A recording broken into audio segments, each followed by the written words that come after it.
waktu dan kesempatan kepada Pak Menteri untuk memperkenalkan diri dengan seluruh jajaran yang hadir, terutama Wakil Menteri dan Eselon 1, serta memberikan paparan terkait dengan program 100 hari Kementerian ATR BPN yang Bapak pimpin di Kabinet Merah Putih ini dalam rangka mensukseskan visi Bapak Presiden Prabowo Subianto. Waktu kami persilakan.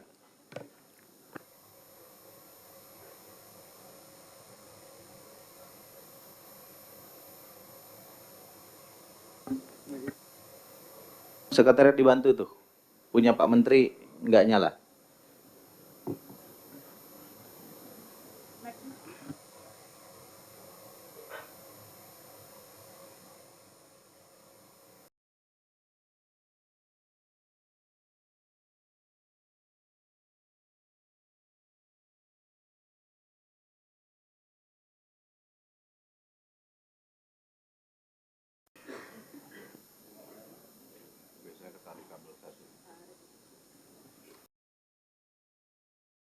Jangan sampai diberitain di media nih Pak Nusron disabotase Komisi 2 kan nggak bagus.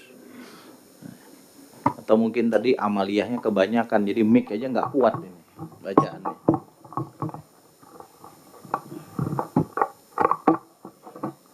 Dah.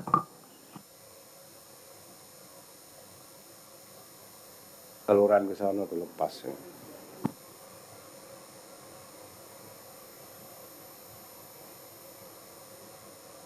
Sudah nyala. Bentar Pak ya.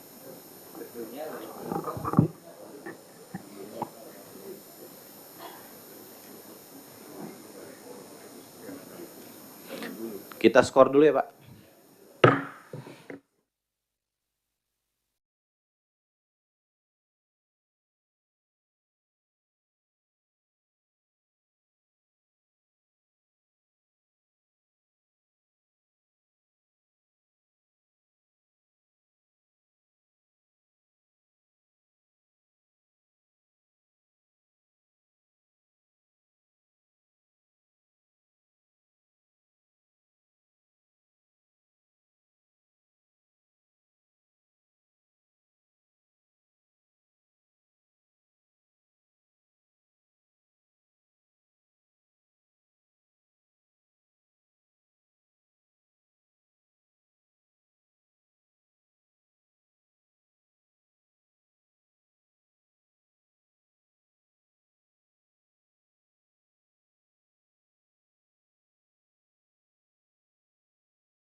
Izin skor kami cabut dulu Pak Menteri. Silakan. Baik, terima kasih. Assalamualaikum warahmatullahi wabarakatuh. Bismillahirrahmanirrahim. Bismillahi masyaallah la yasuqul khaira illallah. Bismillahi masyaallah la yasrifus su'a illallah. Bismillahi masyaallah ma kana min ni'matin faminallah. Bismillahi masyaallah la haula wa la quwata illa billah amma ba'du.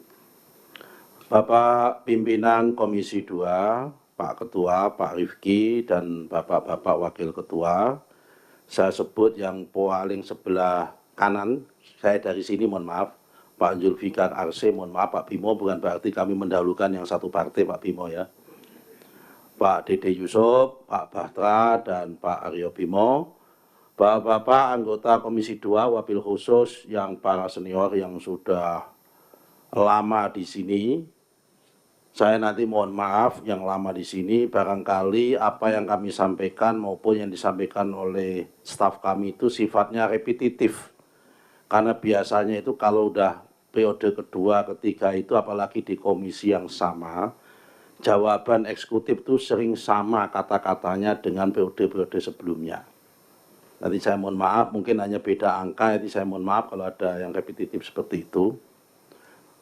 Baik anggota, terutama anggota yang baru juga, maupun anggota stok lama yang di komisi baru, seperti Pak Deddy Sitorus ini, stok lama tapi di anggota yang baru.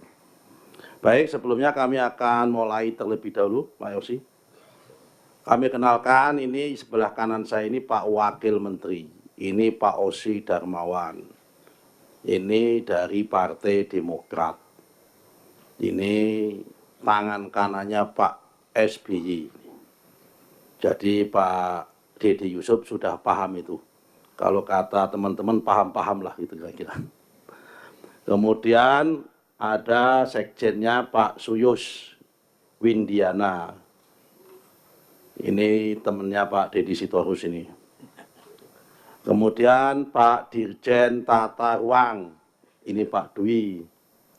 Pak Dwi ini kalau bapak-bapak berhubungan tentang dapilnya akan ada perubahan tata ruang, RUTL maupun RDTR nanti berhubungan dengan Pak Dwi. Kemudian sebelah kirinya itu Pak Virgo. Pak Virgo ini dirjen yang nangani masalah survei. Namanya itu survei dan pemetaan pertanahan dan ruang. Jadi kalau bapak-bapak punya tanah salah ukur ataupun ukurannya belok, nah ini penanggung jawabnya adalah Pak Virgo. Kemudian ada Dirjen Penetapan Hak dan Pendaftaran Tanah, Pak Asnaidi. Ini tetangganya Pak Taufan Pane. Ini orang Sulawesi Selatan ini. Nah, ini kalau bapak-bapak mau nertipin sertifikat atau hak atas tanah itu tempatnya di beliau. Termasuk PTSL juga ada di beliau. Kemudian Dirjen Penataan Agraria itu Bu Yulia, mana Bu Yulia? Nah ini yang nangani land reform dan pemberdayaan masyarakat yang menerima land reform. Ini nanti salah satunya di beliau kalau ada berhubungan dengan land reform, ya kan salah satunya kalau ada tanah-tanah negara udah kadung diduduki masyarakat minta dilegalisasi supaya masyarakat nggak gejolak, itu nanti hubungannya dengan Ibu Yulia. Mana lagi Pak? Kemudian Direktorat Jenderal Pengadaan Tanah dan Pengembangan Pertanahan. Ini Ibu Embun. Ini yang sering dulu kita pertanyakan waktu kita sama-sama di Komisi 6, Pak Bimo sama Pak Deddy Sitorus, yang bertanggung jawab terhadap pengadaan tanah kalau ada PSN, Proyek Strategis Nasional. Mau itu PLTU, mau itu kawasan industri, mau itu jalan tol, semua itu panitia pengadaan tanahnya ada di Empu Embun. Termasuk juga pengembangan tanah, salah satunya membidangi zona nilai tanah. Kalau bapak-bapak minta tolong, tanah bapak di belakang gunung sana itu nilainya berapa, itu beliau mempunyai di kawasan itu nilainya berapa, estimasi nilainya ada juga di datanya itu. Kemudian yang selanjutnya Direktur Jenderal Pengendalian dan Penertiban Tanah dan Ruang, Pak Junahar. Nah, Pak Junahar ini misal ada pembangunan di luar tata ruang melanggar RDTR sesuai apa tidak sesuai, itu yang menindak Pak Junahar. Termasuk juga di dalamnya adalah menangani tanah-tanah terlantar, tanah-tanah negara yang sudah dikuasakan haknya kepada pihak ketiga tapi dalam jangka waktu tertentu tidak disentuh, itu ada di Pak Junahar. Kemudian yang terakhir Pak Tejo, ini mana Pak Tejo ya? Ini orang Purwokerto, ngapak-ngapak ini. Ini Dirjen Penanganan Sengketa dan Konflik Pertanahan. Ini yang paling banyak bapak-bapak nanti cari Pak Tejo. Ya kan, karena pasti di setiap tanah itu di daerah manapun pasti akan ada sengketa tanah.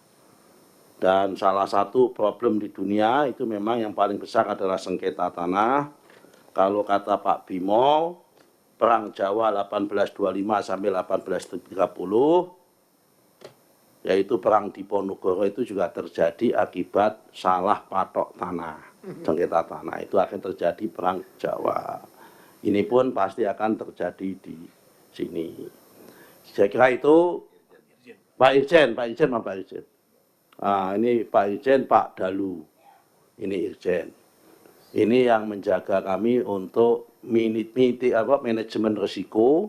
Kalau ada apa-apa, yang paling bertanggung jawab adalah Irjen, yang memastikan semua proses apakah yang terjadi di lapangan itu komplain atau tidak komplain, di depan harus adalah Pak Irjen.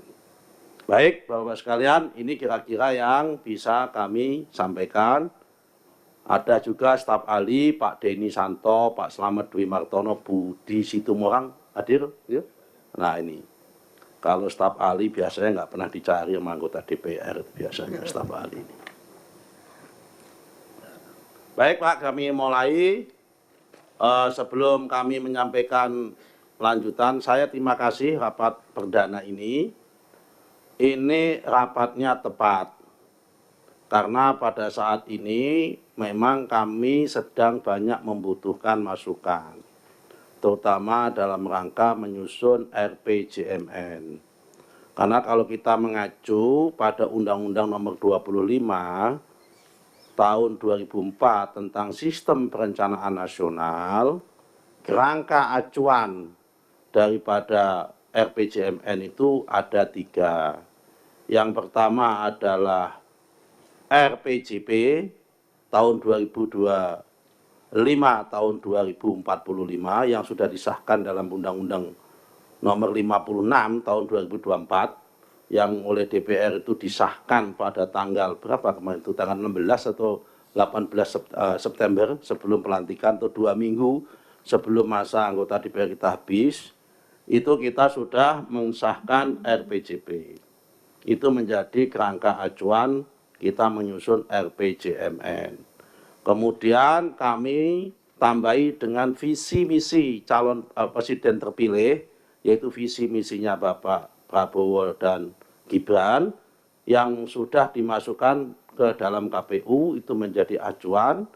Dan yang nomor 3 adalah masukan dari masyarakat dan stakeholder.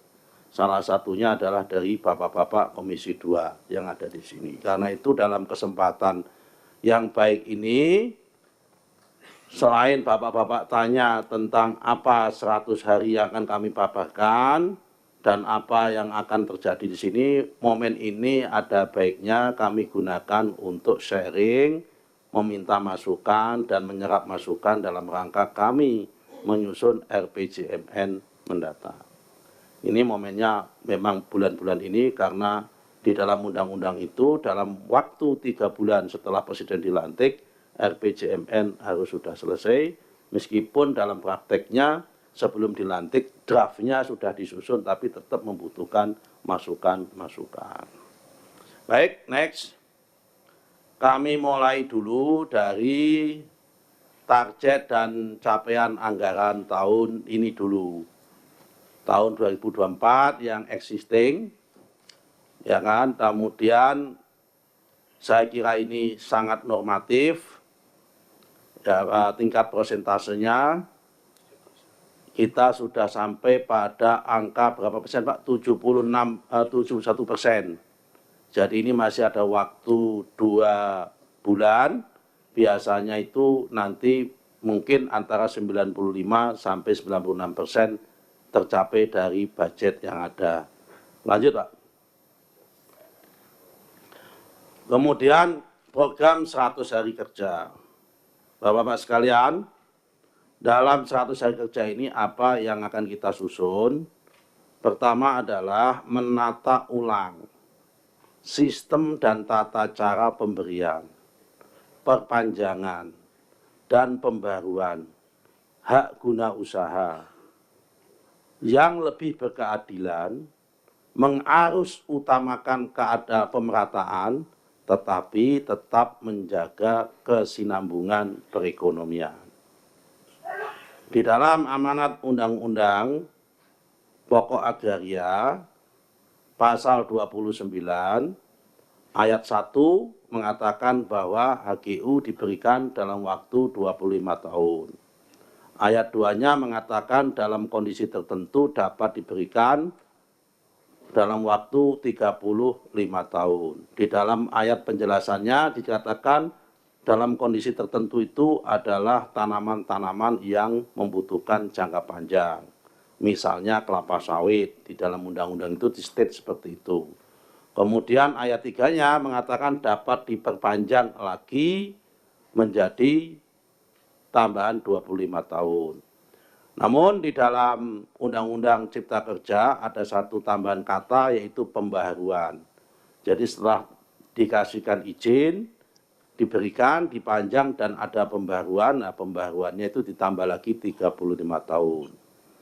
Kemudian yang nomor 2, tentunya nanti Bapak-Bapak akan tanya apa sih yang membedakan penataan ulang ini dengan hari ini dengan sebelumnya. Pasti akan dikejar seperti itu. Saya sudah kira-kira sudah baca cara berpikirnya Pak Deddy Sitorus pasti akan ke sana. Kemudian yang nomor 2, menyelesaikan pendaftaran dan penerbitan sertifikat hak guna usaha atau HGU ya kan untuk 537 badan hukum yang sudah mempunyai izin usaha perkebunan atau IUP kelapa sawit tapi tidak mempunyai HGU. Ini narasinya begini Bapak-Bapak sekalian, perlu kami sampaikan. Pada Undang-Undang nomor 39 Pak ya? Pak Undang-Undang tahun 2014 tentang perkebunan, pasal 41 mengatakan bahwa yang boleh melakukan budidaya tanaman perkebunan adalah perusahaan yang mempunyai izin usaha perkebunan dan atau hak atas tanah. Pada tanggal 27 Oktober tahun 2016 ada keputusan Mahkamah Konstitusi yang mengatakan bahwa kalimat dan ataunya dihapus menjadi dan. Ataunya dihapus. Jadi sebelumnya yang boleh nanam kelapa sawit itu harus punya IUP atau punya HGU. Sekarang dengan adanya keputusan Mahkamah Konstitusi itu adalah punya IUP dan juga punya HGU. Dan akibat keputusan itu ada 537 badan hukum dari tahun 2000 tanggal 2016 bulan Oktober sampai sekarang ini dari tahun 2024 ada yang mempunyai nanam kelapa sawit punya izin IUP tapi tidak punya HGU. Nah ini yang mau kita tertibkan dalam waktu 100 hari ini harus tuntas. Kalau di total jumlahnya berapa? Jumlahnya ada 2,5 juta hektar.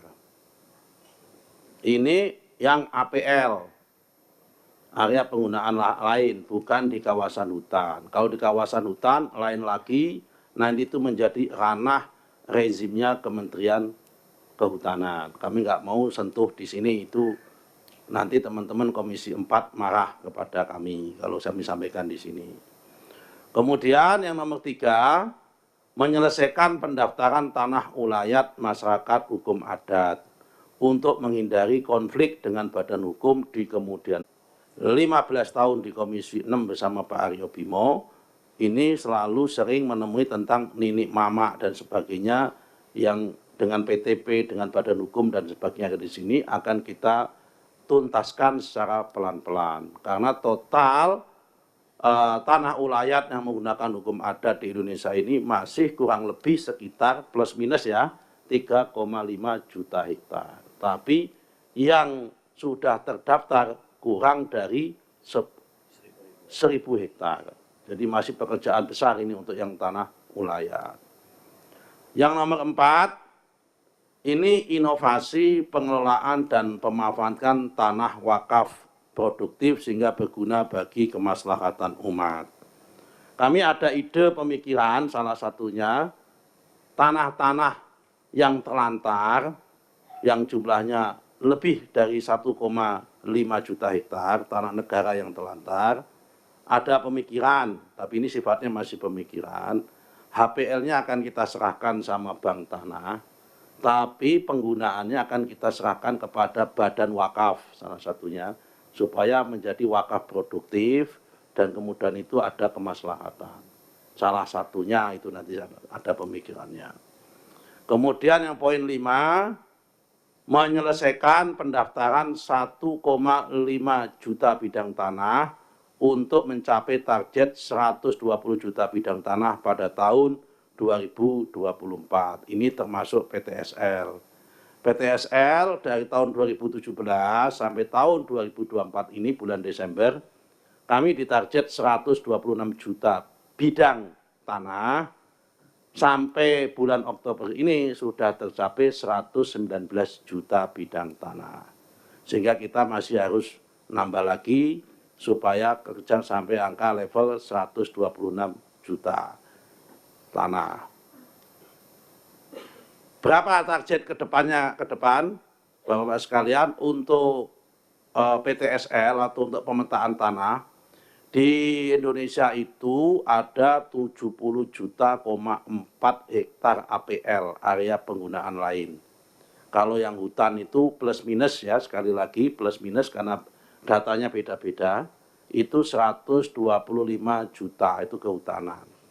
Dari 70 juta plus minus tadi hektar itu, yang sudah terpetakan sekitar 55 juta.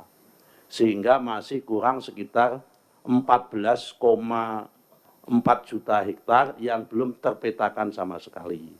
Nah, ini menjadi pekerjaan 5 tahun mendatang, ya kan, itu kita akan melakukan pemetaan dan pendaftaran di 14,4 juta hektar tanah yang targetnya kalau dilihat dari bidang itu mencapai 80 juta bidang sertifikat. Kemudian nomor 6, pemenuhan target 104 kantor pertanahan sebagai kabupaten kota lengkap pada tahun 2024. Ini targetnya, sekarang udah berapa Pak ya? 79. Sekarang udah 79, kita target 104. Semua kota itu di dalam kawasan tersebut tanahnya sudah terdaftar dan terpetakan. Lengkap. Definisi lengkap kalau kata Pak Fikri itu juga lengkap dengan dosanya di dalamnya itu. Karena kita tidak bisa menutup kemungkinan di dalam penataan dan lengkap itu ada kesalahan maupun ada salah ukur maupun ada salah ini, itu tidak menutup kemungkinan ada. Karena itu secara jujur kami state di sini, karena ini di depan forum yang baik, salah satu PR-nya adalah lengkap dengan dosanya. Karena mungkin barangkali bapak-bapak, ibu-ibu sekalian belum pernah mendapat informasi, karena saya tanya teman-teman belum pernah disampaikan di sini, saya mau sampaikan saja nggak apa-apa, karena kita ini memulai dengan baik. Pemetaan tanah kita ini di Indonesia ini, Bapak sekalian, mungkin bagi teman-teman yang ada di lama di Komisi 2 pasti memahami, masih ada sekitar 13 juta bidang tanah yang itu ekuivalen dengan 6,4 juta hektar tanah di Indonesia ini yang ada sertifikatnya namun tidak ada petanya. Nah, makanya saya katakan yang lengkap itu juga lengkap dengan dosanya. Mau kita apakan? Ya sudah, itulah bagian dari pekerjaan. Wong ini barang kejadian udah masa lalu, mau gimana? Nah, kita selesaikan, karena itu saya butuh kolaborasi dengan Bapak-Bapak sekalian di Komisi 2 ini adalah bagian untuk menyelesaikan pekerjaan-pekerjaan yang seperti ini. Kan nggak mungkin ini kita biarkan, memang harus kita selesaikan.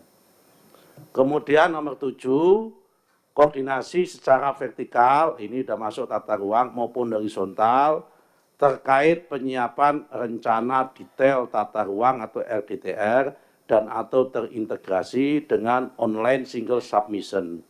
Bapak-bapak sekalian, zaman saya jadi anggota DPR di Komisi 6 bersama dengan Pak Aryo Bimo dan Pak Deddy Sitorus, kita semua sering mengeluhkan lambatnya dokumen PKKPR.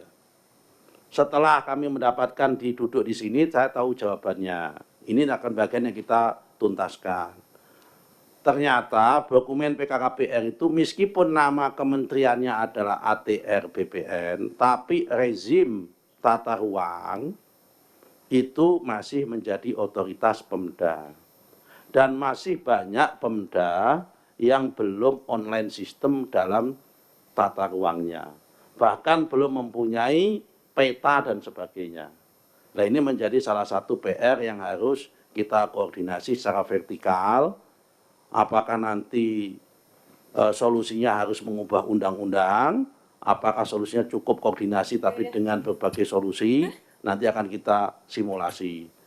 Nomor 8, penyiapan rancangan peraturan pemerintah atau RPP tentang rencana tata ruang wilayah nasional atau RTRWN sebagai tindak lanjut Undang-Undang Nomor 59 Tahun 2024 tentang rencana pembangunan jangka panjang nasional tahun 2025 tahun 2045. Yang nomor 9, pelaksanaan program Integrated Land Administration and Spatial Planning kerjasama dengan World Bank bertemakan penguatan rencana tata ruang, administrasi tanah, dan batas administrasi desa di Indonesia yang memperhatikan perubahan iklim dengan melibatkan 3 KL, yaitu Kementerian ATR BPN, Kemendagri, dan Badan Informasi Geospasial.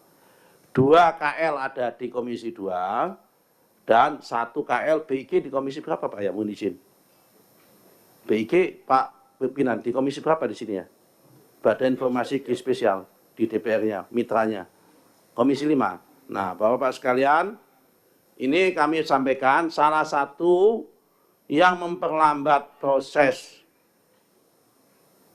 pemetaan lahan, tanah, maupun pemetaan tata ruang, itu di kita belum mempunyai single map ataupun single spatial planning. Nah, ini ada kerjasama dengan Bank Dunia, ini mencetak single map yang skalanya itu 1:5.000.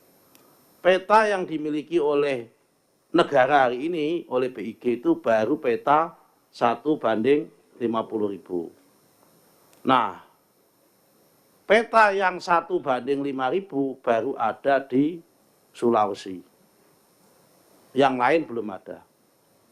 Sehingga kalau Bapak-Bapak sekalian ngurus PKKPR maupun pemetaan lahan, pasti lama.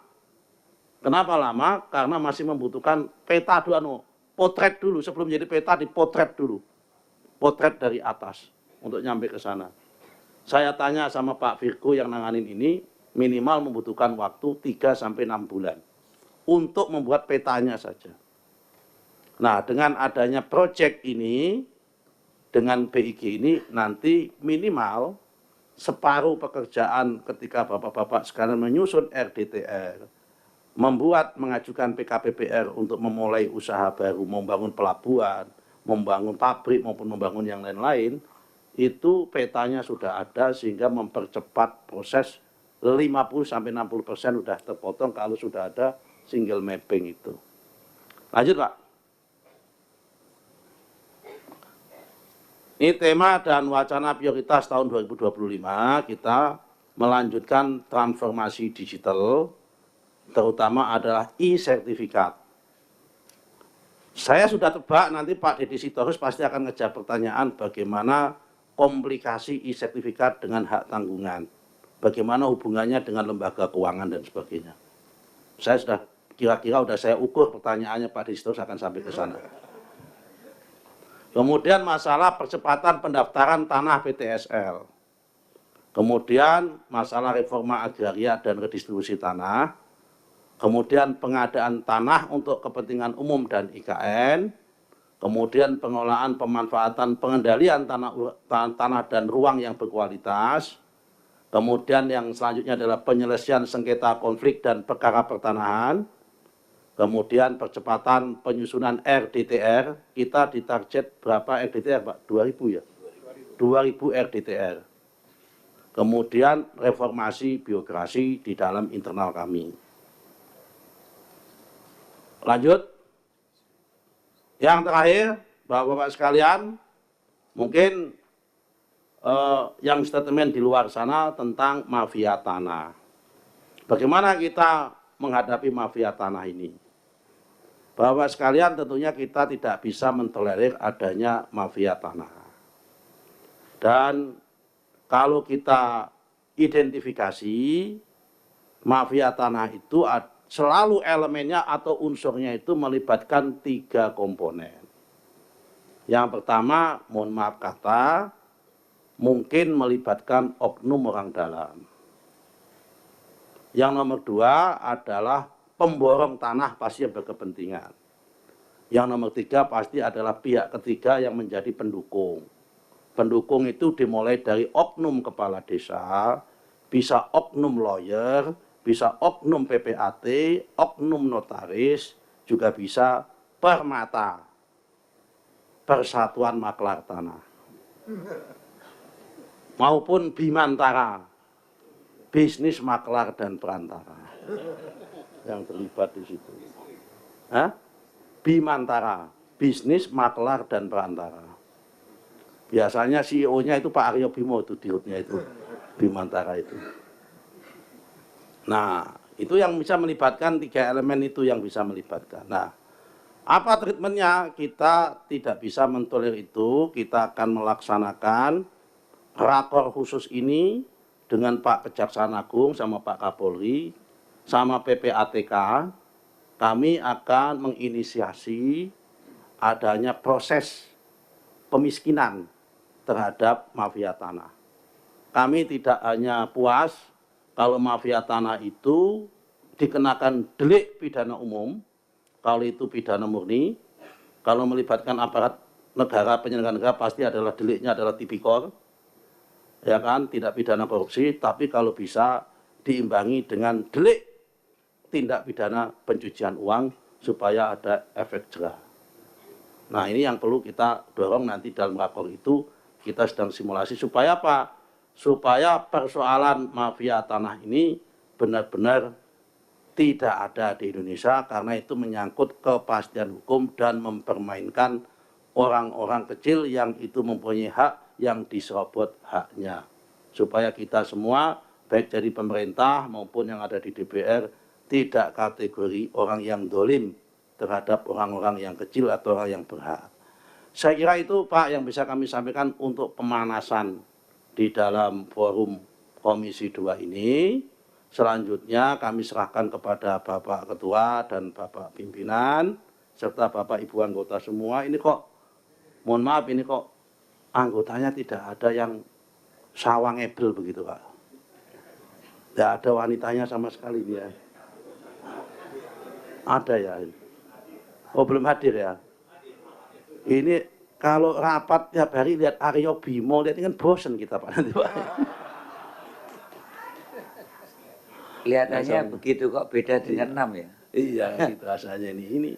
Sekian, terima kasih Pak. Assalamualaikum warahmatullahi wabarakatuh. Waalaikumsalam warahmatullahi wabarakatuh. Kita beri tepuk tangan kepada Pak Menteri.